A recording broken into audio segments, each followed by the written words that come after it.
स्वामी समर्थ, जय जय स्वामी समर्थ। कशा सर्वजण निश्चित मजेत असाल, असेच मजेत राहा। पहा, बऱ्याच वेळा आपलं खूप सुंदर असं घर चाललेलं असतं, खूप सुंदर असं वातावरण आपल्या घरामध्ये परिवारामध्ये चालू असतं।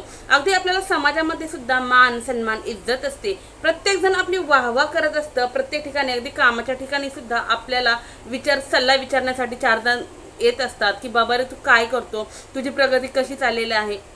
खूप छान आपला उद्योग व्यवसाय असो तोही खूप सुंदर झपाट्याने व्यवस्थित चालू असतो। आपल्या घरातील वातावरण सुद्धा खूप पॉझिटिव्ह असतं। आपल्याला जितकी प्रगती करावी तितकी प्रगती करण्यासाठी पोषक असं वातावरण आपल्याला मिळत असतं। आणि कधीतरी असं होतं, कधीतरी अचानकपणे असं होतं की घरातील वातावरण पूर्णपणे कलुषित होतं। घरामध्ये अचानकपणे आजारपणे येतात, अचानकपणे विविध संकट येतात, अचानकपणे घरामध्ये वादविवाद कलह व्हायला सुरुवात होते। लहान मुलं असतील तर ती सुद्धा मोठ्यांचं ऐकत नाही, अभ्यासामध्ये त्यांचं मन रमत नाही। त्याचप्रमाणे वडील मुलाचं पटत नाही, मुलं कंटिन्यू उलट फिरून बोलतात किंवा घरामध्ये कंटिन्यू आजारपण येतं। नवरा बायकोचं जे नातं आहे ते सुद्धा सुरळीत चालत नाही, त्यांच्यामध्ये सुद्धा कंटिन्यू कलह आपल्याला पाहायला भेटतात। पहा, आणि त्यावेळेस आपल्या लक्षात येतं की अरे माझं मुलाचं बारसं होतं, बड्डे होता, तोपर्यंत माझ्या घरातील वातावरण किती सुंदर होतं, किती छान आमचा प्रपंच चालू होता। किंवा ह्या कुणाचं तर लग्न होतं, त्या लग्न कार्याला गेला होता तुम्ही, तेव्हा आमचं जे काही नातं होतं किती सुंदर चालू होतं। पण अचानकपणे काय झालं काही माहिती नाही। पाडव्याला समजा दुकान चालू केले तर ते किती सुंदर चालू होतं, पण आज अचानक काय झालं हे आपल्याला समजत नाही। तर यावरून समजून जायचं की कोणीतरी आपल्याला काहीतरी बाधा केलेली आहे, काहीतरी नजर दोष आपल्याला लागलेला आहे, कुणाची तरी वाईट नजर आपल्यावरती आहे, कोणीतरी आपल्याला विनाकारण त्रास देऊ पाहते, कुणाची तरी आपल्या उद्योगधंद्यावरती, आपल्या परपंचावरती, आपल्या सुखी संसाराला कुणाची तरी नजर लागलेली आहे, कुणाची तरी बाधा झालेली आहे किंवा कोणता तरी दोष आपल्याला लागलेला आहे। हा दोष शमवण्यासाठी आज खूप सुंदर असा एक उपाय सांगणार आहे। उपाय घरातील कोणीही करू शकता, अगदी पुरुष महिला कोणी जरी केलात तरीही चालेल। उपाय सांगणार आहे तत्पूर्वी जे कोणी आपल्या चॅनलवरती नवीन असाल, अजून आपल्या चॅनलला सबस्क्राईब केलं नसेल तर आपल्या चॅनलला सबस्क्राईब करा, बेल आयकॉन ऑन करा, जेणेकरून असे छान छान व्हिडिओ तुमच्यापर्यंत येतील आणि तुमच्या जीवनाचंही सोनं झाल्याशिवाय राहणार नाही। व्हिडिओ स्किप न करता शेवटपर्यंत पहा, म्हणजे संपूर्ण माहिती निश्चित तुमच्यापर्यंत पोहोचली जाईल। सर्वप्रथम सांगते उपाय कधी करायचा। तो हा जो उपाय आहे हा तुम्ही कोणत्याही अमावस्येला किंवा शनिवारच्या दिवशी केलात तरीही चालेल। पहा, हा उपाय तुम्ही शनिवारी जर करणार असाल तर 15 दिवसातून एकदा किंवा प्रत्येक शनिवारी जरी केलात तरी चालेल, एकदा करून जरी सोडून दिलात तरी चालेल, एक अमावस्या करा, 3 अमावस्या करा, कधी जरी केलात तरीही चालेल, फक्त एकदा करून लेट्स गो जरी केलं तरीही चालेल। इतका सुंदर इतका प्रभावी असा हा उपाय आहे। उपायासाठी साहित्य काय लागणार आहे ते सर्वप्रथम सांगते। तो उपायासाठी तुम्हाला लागणार आहे काळी चिंच। आता काळी चिंच म्हणजे काय, तर खूप दिवसाची जी जुनी चिंच आहे त्या चिंचेलाच काळी चिंच असं म्हटलं जातं। तुमच्याकडं जी चिंच घरामध्ये असेल, जी जुनी चिंच असेल ती तुम्ही घेतली तरीही चालेल। चिंच घेताना ती चिंचोका, आतमध्ये चिंचोका असेल अशी चिंच घ्यायची आहे। चिंच त्यातील चिंचोका काढलेली, म्हणजे पहा आता मी हे गोळे करून ठेवलेले आहे, यातील चिंचोके काढलेले आहेत। तर असे हे गोळे जे आहेत चिंचेचे ते चालणार नाहीत। तर ही जी सालीसहित मी चिंच घेतलेली आहे ही चिंच तुम्हाला लागणार आहे। आता साल आपल्याला निश्चित त्यातली काढायचीच आहे आणि त्याचे आपल्याला आतमधील जे बोटूक म्हणतो, आमच्याकडे बोटूक म्हणतो, किंवा एक तुकडा ज्यामध्ये एक चिंचोका आहे, एकच चिंचोका एका तुकड्यामध्ये असावा, असे आपल्याला 4 तुकडे ह्या चिंचेचे लागणार आहेत। अशा प्रकारचे चिंचोक्यासहित आपल्याला 4 तुकडे या उपायासाठी लागणार आहे। एक काळ्या रंगाचा छोटासा कपडा, काळं अभीर। आता बहुतेक जण म्हणतील ताई काळं अभीर म्हणजे काय? काळं अभीर म्हणजे काळा बुक्का, जो विठ्ठलाच्या कपाळी नेहमी असतो तो काळा बुक्का, त्याला काळं अभीर असं म्हटलं जातं।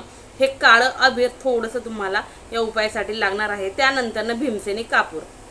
आता ताई भीमसेनी कापूरच का? भीमसेनी कापरामध्ये निगेटिव्हिटी खेचण्याची ताकद खूप मोठ्या प्रमाणामध्ये असते, म्हणून काळा कापूर घ्यायचा आहे। त्याचप्रमाणे चिंच आणि चिंचोका यामध्ये सुद्धा वाईट शक्तींचा नाश, कोणतीही बाधा असो, पीडा असो, नजर दोष असो, ह्या सर्व शमवण्याचं काम, ह्या सर्व नष्ट करण्याचं काम या चिंचेमध्ये आहे। त्याचप्रमाणे काळं अभीर यामध्ये सुद्धा निगेटिव्हिटी दूर करण्याचं काम, काळ्या कपड्यामध्ये सुद्धा निगेटिव्हिटी खेचण्याचं काम खूप मोठ्या प्रमाणामध्ये आहे। म्हणून आपल्याला काळं अभीर, काळा कपडा आणि चिंचोक्यासहित चिंच घ्यायची आहे। चिंच आणि चिंचोका हे दोन्हीही निगेटिव्हिटी असो, काळी बाधा असो, नजर दोष असो, कोणतेही वाईट दोष असो, इडापिडा असो, सर्व दूर करण्यासाठी हे महत्त्वाचं आहे। तर इतकं साहित्य तुम्हाला लागणार आहे। हे सर्व साहित्य घ्यायचं। त्यानंतर तुमच्या घरातील देवघराच्या समोर जरी बसलात तरी चालेल, किंवा तुमच्या घरातील कोणत्याही दिशेला तोंड करून, दक्षिण दिशा सोडून कोणत्याही दिशेला तोंड करून बसलात तरीही चालेल।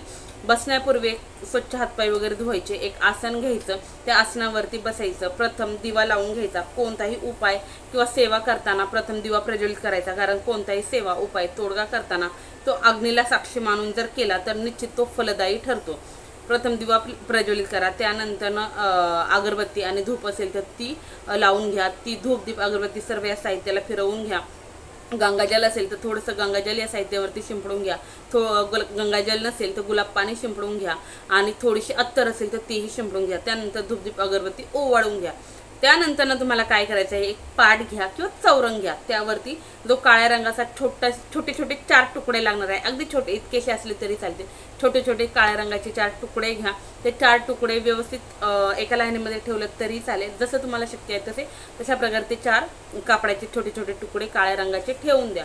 त्यानंतर तुम्हाला काय करायचं आहे, तुम्ही जो चिंचोक्यासहित जी चिंच घेतलेली आहे, आता ही चिंच आहे, हिच्यामध्ये चिंचोका आहे, ही चिंच आहे पहा, याच्यामध्ये चिंचोका आहे।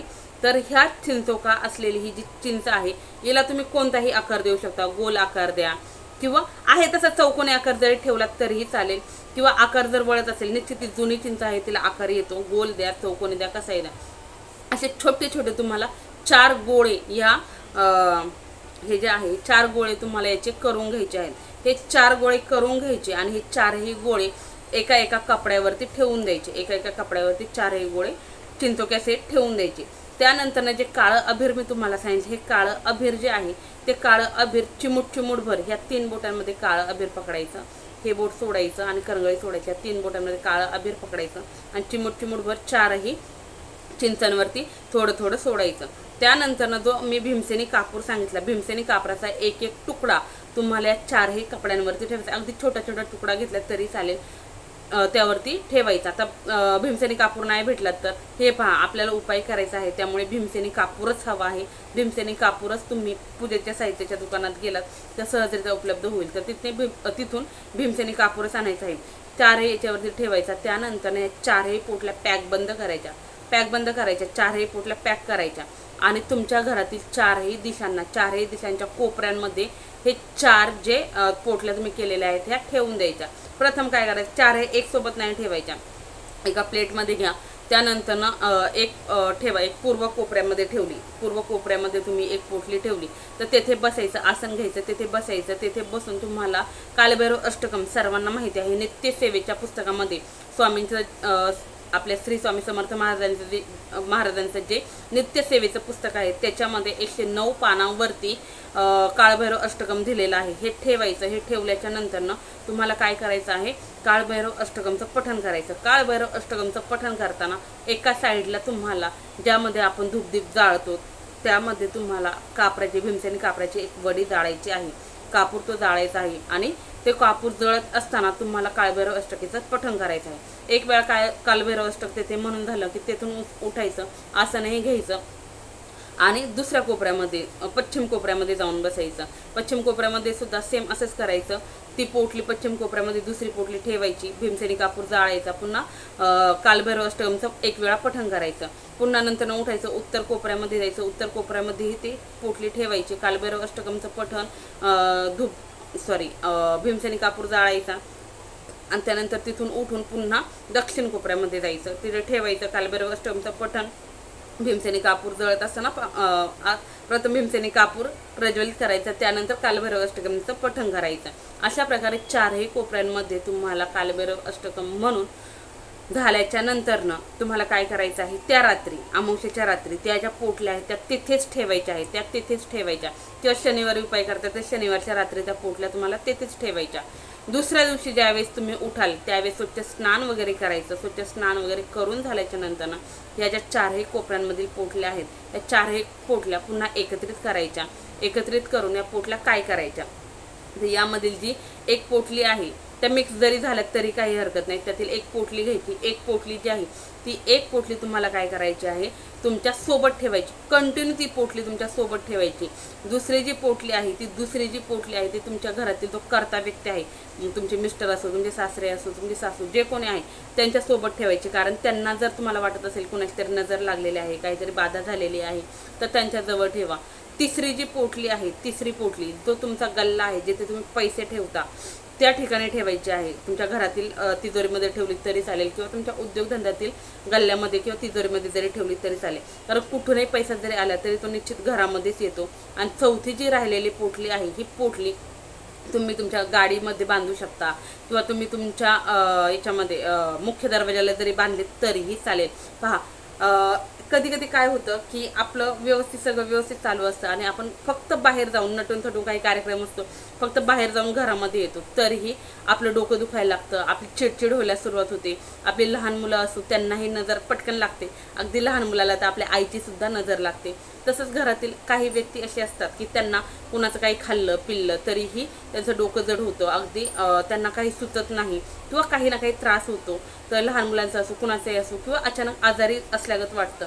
तर हे सर्व जी कारणं आहेत ही सर्व नजर दोषाची कारणं आहेत। आणि जर तुम्हाला जर असं वाटत असेल की आपल्या घरामध्ये पण कुणाची तरी वाईट नजर लागलेली आहे, आपल्या उद्योगधंद्याला पण कुणाची तरी वाईट नजर लागलेली आहे, हा व्यक्ती आपल्या घरामध्ये येऊन गेल्यामुळे आपल्या घरातील सर्व वातावरण निगेटिव्ह झालेलं आहे आणि सर्व काही आपलं विस्कळीत झालेलं आहे, असं ज्यावेळेस तुम्हाला वाटतं त्यावेळेस निश्चित तुम्ही हा उपाय करा। पहा, तुम्ही हा उपाय केल्याच्या नंतर ना तुमच्या जे काही मनातील चिडचिड होती, जी काही तुमच्या घरात जो कोणी व्यक्ती होता जो कंटिन्यू चिडचिड करायला सुरुवात त्याने केली होती, मुलं वडिलांचं ऐकत नव्हती, उलट बोलत होती, किंवा घरामध्ये आजारपण येत होते, घरात आलेला पैसा टिकत नव्हता, किंवा पैसा येण्याचे मार्ग बंद होताना दिसत होते, हे सर्व प्रॉब्लेम तुम्हाला सॉल्व्ह होताना दिसली। आता मुख्य दरवाजाला का बांधायची याचंही कारण सांगते। तुम्ही म्हणत आहे मुख्य दरवाजाला का, तर पहा, ज्यावेळेस आपल्या घरामध्ये कोणीही येतं तर ते कोणत्या इंटेन्शनने येतं, त्याच्या मनामध्ये काय चालू असते हे आपल्याला माहिती नसतं।